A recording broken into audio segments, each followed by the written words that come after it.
Hey everybody, welcome back to the Airsoftology Monday Q&A show. The shows that answer questions, helps you in a pinch, and also is proven to make mistakes. This is actually the second time I've recorded this show. I totally botched the first one, like technology-wise. I'm not perfect, so we're doing this number 2. Same question. For you, it's number 1. For me, it's the second time. So all the energy, bring it in. Let's go. Anyway, welcome back to the show. It's if your first time here, it's real simple how it works. You put your questions in the comment section below and you vote up your favorites. And I try my best to get them on the show every single week. Try to keep it mixed up and not repeat the same questions and all that often. So welcome back. And if you want to help support the show, don't forget I've got a web store. It's over in the corner here. Click on it. I got some cool patches and stuff like that up there. It goes to support the show and keep this thing running and free for you guys. So I'm not going to really bore you. There's not a lot of updates going on. So we're just going to dive right on into what you're here for, and that's your questions in the Tippmann mail call.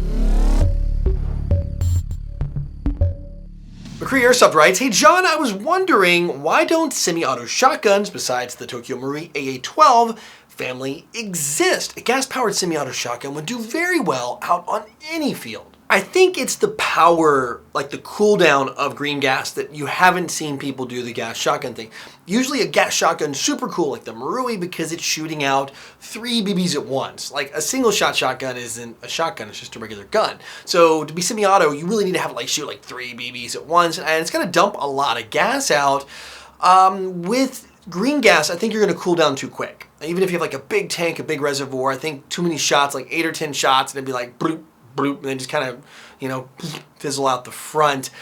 I think that might be it. Now, CO2 would help remedy that a bunch if you could get CO2, but you might need a bigger tank. You may have to go to bigger, up from a 12 gram into something bigger. What would that be, like 88? The 88 grams, the big, large car? I don't know. Maybe those might work. I'm not sure. But I think what would be perfect for it, I don't know why anybody hasn't made this yet. God, somebody needs to do it. Hey, Polar Star, Wolverine, those guys that are listening, get your ears on. Do an HPA one. This is the perfect time for HPA. If it's the right design, you might even be able to get a small high-pressure air tank like hidden in the stock somewhere. You might be able to use like the what is it called? The PCP? Yeah, the actual pneumatic air rifles, that kind of where it has like a big air tank reservoir, you like pressurize, you can fill off a scuba tank. That's in the air rifle world. These are like high-powered air rifles that use high-pressure air. Use the technology like that and fill up the tube, and then you got like a shotgun. Somebody can do this. The technology's there. Somebody just has to design it. I think it's going to have to come from like the guys like Polar Star that are like pushing the envelope, or Wolverine, or somebody who does HPA to make it happen. I think that's it. I think that's what we're missing here, is that engineering link to really pull it all together. So if you guys are listening, I would love to see a semi-auto shotgun, just like based on like just like something simple that's like a an M3 or something like that, a semi-auto version or whatever, just something super cool. Or if you can get some licensing like the USAS-12, the old one, or AA-12, there's just so many shotguns out there I can think of that could be super cool in semi-auto. It would be freaking awesome to have that, or even full auto for that matter. That'd be super cool. So yeah, I think HPA is probably the best solution, maybe followed by a large tank CO2, but one of those two is probably gonna be the only way you're gonna get an effective shotgun in Airsoft. Steel Cookie writes, one we get a lot here: do you need all the high-end gear such as Cry to do large MilSims like MilSim West, or brands like Emerson okay? Heck yeah, they're okay, man. Buy what you can. Get the gear you need. If you want to look the part, buy the part. Now, I'm not encouraging buying replica and knockoff stuff, but sometimes you just can't afford like the Cry uniform. Just get a combat, get your own combat set. Buy the pouches and the gear. It's not an impression in most of these cases. Now, MilSim West, they want you to kind of look the part, but you can play a faction where you can look the part and not have to spend a ton of money doing it. Yeah, you don't have to buy the fancy, expensive stuff. So yeah, by all means, this is probably the shortest answer of any question all week. You can get the affordable stuff. I actually, on my gear, I've got like a mix of pouches, and I'd say probably half my pouches are probably repros at this point in time, just because they're affordable to get. I can get them easier here where I live in Taiwan, and they work pretty darn good. Just Airsoft. We're not like going to war for real, guys. They work pretty darn good for me. Benedict77 writes, "Hey Jonathan, Benedict from Germany here. What do you think about older Airsoft models that are maybe 5 or even 10 years old? Are they outdated in any way? I bought myself a real sword Type 56-2 because of the good internals and realistic feeling of the gun. Thanks for your answer. Praise the sun." Praise the sun. I don't know. It's kind of Yeah, praise the sun. Anyway, for me, I think I have airsoft guns that are well over 10 years. I've been playing for much longer. I've been doing the show, been in podcast form or something for almost 10 years now. Almost. God, it's a long time. Wow, coming up on 10 years. We will have a big 10-year celebration for those of you that have been with me since the beginning with the podcast. Yes. But to go back to your question, yeah, like the gears, sometimes I think the gears made 5 or 10 years ago are better than some of the gears now, where they weren't worried about price, bringing the price down and cost and all that. I think there are definitely some models out there that have some amazing gears inside of them and some of the internal components that are better, and then some have been improved. I think the big improvements over the years, we're talking about a design that Marui invented like 20, 30 years ago, the actual mech box. So not much has changed, but maybe like the electronics we're looking at here, you like MOSFETs and things like that, but you don't have to have a MOSFET in your gun for it to work. It's going to be just fine. So yeah, guns that are 10, 15 years ago, even 15 years old, I have some of those in my collection, and they still work just perfectly fine. You're not going to have any issue at all whatsoever on those. So yeah, if you've got it, no problem at all. Age when it comes to airsoft really doesn't matter, because short of the electronic part, the technology hasn't changed at all in many years, like over a decade or two or even longer since the actual original mech box was designed. It's pretty much been the same. Benji Van W writes, question, what kind of gun would you use with a riot shield, as well as what shells should I use for a small 1-barrel grenade launcher? No 40 mic. Yeah, 40 mic, it's starting to get banned at field, so that could be a big risk one. For me, for shells, it costs you more money. I know, but I really like the Mad Bull shells. They are just, for me, have lasted the longest. They really have held up. S Thunder used to be pretty good. I don't know if you can find S Thunder shells anymore. Not sure. And then Evic's got some like these high power ones that'll take CO2. Always look for the ones that are rated for CO2. That is me, because the valves are stronger. All the bits and the components inside are designed for higher pressure. They still work on green gas, and they work, in my opinion, better. I've had better longevity out of shells that are the ones like the Mad Bull PB4 with like designed for CO2, or the XHP 50, I forget the number model is, that's like high, HP stands for high power. Those are the ones I always pick up, and I've always had fantastic luck, because like I said, they're made for that higher pressure CO2, like 800 PSI, and you're running green gas, it's like 115 PSI. So the valves and everything are gonna hold up, just like S Thunders were made for CO2. Those have been my thing. So yeah, Evic has a set, I forget under what brand name. If I can find it, I'll put a link down below for you, that are rated. Just type in CO2 shell on Evic site, or any of your favorite retailer or whatever. But I know Evic carries them. They might even be under Evic's like house brand, like Matrix brand name. I know they carry them, but look for the CO2 ones. For me, that's the best bet. I personally like the PB4, like the one with the big reservoir, because you can put some cool stuff in there and then tape it shut and get a cool blast out of it instead of just being stuck with BBs, or launch foam rockets and things like that, because there's so much power if you switch over to CO2 charger on that.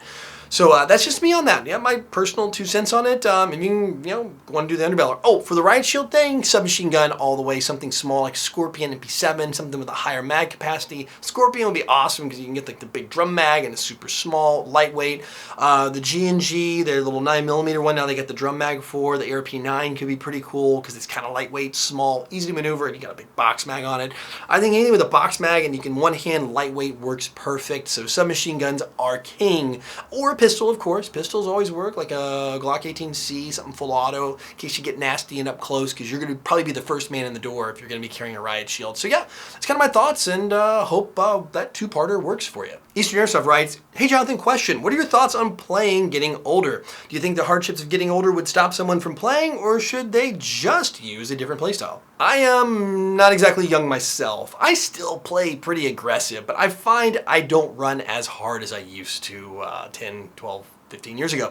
But for me, it's playstyle. I do find I get a little sore, a little more sore after than I used to as well, but I do try to stay in good shape. I try to exercise a lot. I try to make sure that I'm in good shape. I don't want to hurt myself out there, but as you age, you do have to realize some of the bits and pieces, and I don't know how old you are. I'm not going to give away my age, but you guys could probably figure it out.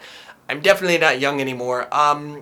there's some parts that start to ache and I'm like, maybe I shouldn't climb that wall. Maybe I shouldn't get up on that roof. There are a few decisions I've started to make around that. I'm like, I'll let somebody who's maybe a few years younger than me go on up there and, maybe they can bounce back if, are a little more balanced than I do. But yeah, that's kind of it. Just, your limits. At any age, your limits. Really, for me, I've maybe dialed it back 5, maybe 10%. So I'm like, I used to run to 100, now I run about 90%. I'm still one of the first guys in the door when I play all the time. I get shot up, I don't care.